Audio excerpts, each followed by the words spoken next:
تو عیسیٰ علیہ السلام مردے کو کیا کہتے تھے؟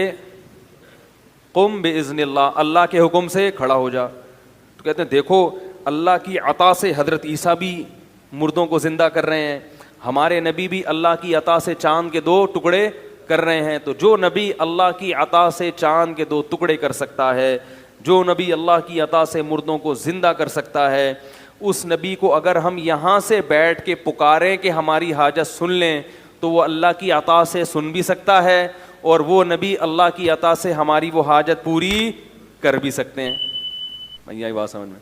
تو ہم اگر پکار رہے ہیں تو ہم اللہ کی عطا سے یہ تصور کر کے.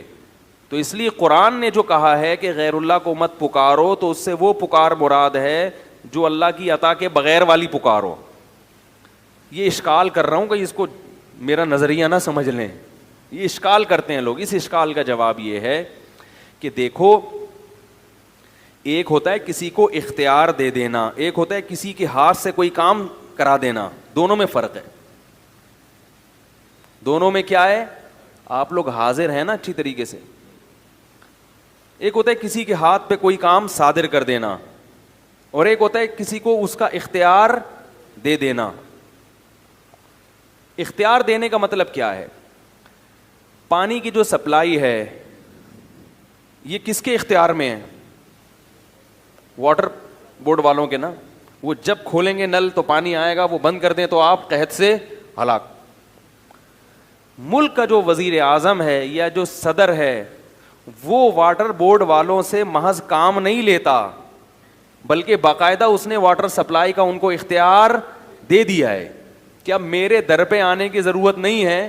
واٹر بورڈ کا ادارہ بنایا ہی اس لیے ہے کہ جس کو پانی کی ضرورت ہو وہاں جا کے دھرنا مارے، اسلام آباد میں آنے کی ضرورت نہیں ہے. وہ اگر کام نہ کریں پھر اس کی کمپلین کے لیے میرے پاس آؤ. لیکن پہلا اسٹیپ کون سا ہے؟ اس کا ہے. اس کو میں نے کیا کیا ہے؟ اختیار دیا ہے.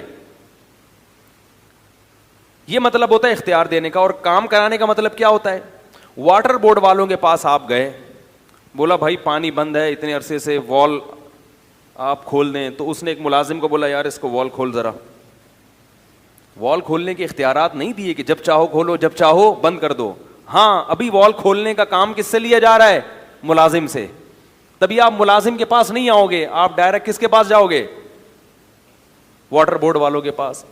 اس کی اور آسان مثال دیتا ہوں کہ اختیار دینا کیا ہوتا ہے اور کام لینا کیا ہوتا ہے. دیکھو آپ لوگ جاتے ہیں نا اکثر کوئی ڈاکومنٹ تیار کرنے ہوتے ہیں اسٹیمپ پیپر، تو منشی صاحب کے پاس جاتے ہیں. وہ ڈی سی آفس کے باہر لوگ بیٹھے ہوئے ہوتے ہیں پیپر. آپ کیا کرتے ہیں؟ اب تو ٹائپنگ شروع ہو گئی، پہلے قلم سے لکھتے تھے. آپ کہتے ہیں بھائی میرا فلاں کے ساتھ لین دین ہے، اس کو کے ڈاکومنٹس تیار کرنے، آپ اس کو کیا کریں؟ لکھیں. تو آپ نے اس کو اختیار دیا کہ یہ چیز آپ لکھیں. وہ لکھتا خود نہیں ہے، قلم سے مدد لیتا ہے، وہ قلم کے ذریعے لکھتا ہے. تو اختیار کس کے پاس ہے لکھنے کا؟ رائٹر کے پاس، کاتب کے پاس. کام کس سے لے رہا ہے وہ؟ قلم سے. قلم کو اختیار نہیں دیا. اگر قلم کو اختیار دیا ہوتا تو آپ قلم کے پاس جا کے کہتے کہ لکھو، اور قلم خود اٹھ کے گھومنا شروع کر دیتا. قلم کاتب کے ہاتھ میں ایسا ہوتا ہے کہ اس کی اپنی کوئی حیثیت نہیں ہوتی. کاتب جدھر کو گھمائے گا قلم وہاں گھومے گا. اور اختیار کس کے پاس ہے؟ طاقت کس کے پاس ہے؟ کاتب کے پاس. تو یاد رکھو پیغمبروں کے جتنے معجزے ہیں اس میں کسی بھی کام کا پیغمبر کو اختیار نہیں دیا جاتا. پیغمبر کی انگلی سے، پیغمبر کے ہاتھ سے کام لیا جاتا ہے. کام کرنے والا کون ہوتا ہے؟ اللہ. اور 100% اختیار کس کے پاس ہوتا ہے؟ اللہ کے پاس ہوتا ہے. جب مشرکین ہمارے نبی کے پاس آئے کہ چاند کے 2 ٹکڑے کریں، تو اللہ نے ہمارے نبی کو وحی کی کہ آپ اشارہ کریں ٹکڑے میں کر دوں گا. یہی وجہ ہے کہ جب بھی مشرکین آ کے مطالبہ کرتے تھے معجزے کا تو نبی ہر دفعہ ان کا مطالبہ پورا نہیں کرتے تھے، بلکہ کہتے تھے کہ میں یہ کام نہیں کر سکتا. جب اللہ نے کر دیا تو کر دیا، جب نہیں کیا تو آپ نے کیا فرمایا؟ نہیں. آپ سورہ بنی اسرائیل اٹھا کے دیکھیں. لن نؤمن لکا، ہم تجھ پر ایمان اس وقت تک نہیں لائیں گے. مشرکین کہتے اے نبی اس وقت تک ایمان نہیں لائیں گے حتی تفجر لنا من الارض ينبوعا، آپ اشارہ کریں اور زمین سے چشمہ جاری ہو جائے. او تکون لک جنۃ من نخیل وعنب, اشارہ کریں ایک باغ کھجور کا اور ایک انگور کا پیدا کریں. یہ مطالبہ کون کر رہا ہے؟ بولو بھائی, مشرکین. اور کس سے؟ نبی سے. اور اس کا تذکرہ کہاں ہے؟ قرآن میں. یہ سارے مطالبے ہو رہے ہیں نا کہ یہ کریں آپ. اور یکون لک بیت من زخرف, ایک گھر ہونا چاہیے سونے کا, اشارہ کریں ادھر سونے کا گھر بن جائے. او ترقی فی السماء, ابھی ہمارے سامنے آسمان پہ جائیں. ہم کہتے ہیں نبی آسمان پہ گئے ہیں, یہ معجزہ تھا, لے جانے والا کون ہے؟ اللہ. اسباب کی دنیا میں اپنے اختیار سے انسان اتنی اوپر نہیں جا سکتا. ممکن مر جائے گا نا انسان, ہے آکسیجن بھی نہیں ہے, اور اتنی یہ اللہ کی قدرت تھی کہ اپنے حبیب کو 7ویں آسمان پہ لے گیا. تبھی اس میں کوئی اعتراض بھی نہیں ہے, اشکال بھی نہیں, بھائی اللہ سب کچھ کر سکتا ہے. تو او ترقی فی السماء, آسمان پہ جائیں.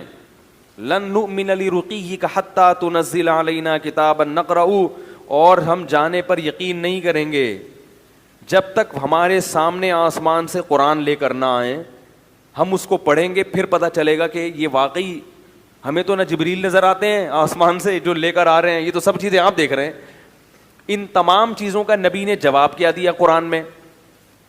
نبی یہ بھی کہہ سکتے تھے کہ بھائی اللہ نے مجھے اختیارات دیے ہوئے ہیں, لیکن میں تمہارے بیجا مطالبوں پہ اپنے اختیارات کو استعمال نہیں کروں گا. میں جب چاہوں گا تو معجزہ دکھاؤں گا, جب چاہوں گا معجزہ نہیں دکھاؤں گا. اختیارات تو ہیں اللہ کی عطا سے, میں سب کچھ کر سکتا ہوں, لیکن میں کر نہیں رہا. یہ نہیں فرمایا. فرمایا سبحان ربی, قل اے نبی ان سے کہہ دیجیے سبحان ربی, میرا رب ہر عیب سے پاک ہے. عجز والا جو عیب ہے نا, کچھ نہ کر سکنے کا عیب, اس عیب سے کون پاک ہے؟ میرا رب پاک ہے. ہل کنت الا بشرن, نہیں ہوں میں مگر ایک انسان, رسولہ, اللہ کا بھیجا ہوا پیغمبر. تو انسان تو یہ کام نہیں کر سکتا, انسان کو اسباب سے ہٹ کے اختیارات نہیں ہوتے, انسان کی صلاحیتیں محدود ہوتی ہیں. اتنی کلیئر کٹ بات قرآن میں آنے کے بعد بھی